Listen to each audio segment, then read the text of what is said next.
பாருங்கள் மக்களை, இங்கே பாருங்கள் எவரெஸ்ட் மலை பாருங்கள். வெயில், சரியான வெயில் கொடைக்கானலில் பாருங்கள்.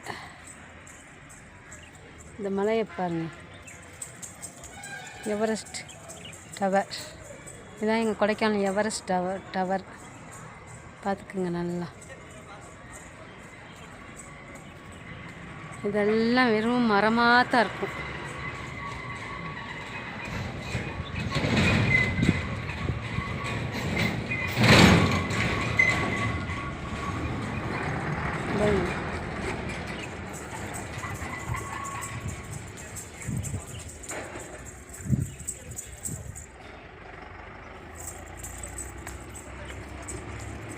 பார்த்துட்டு ஒரு லைக்கை போடுங்க மக்களே.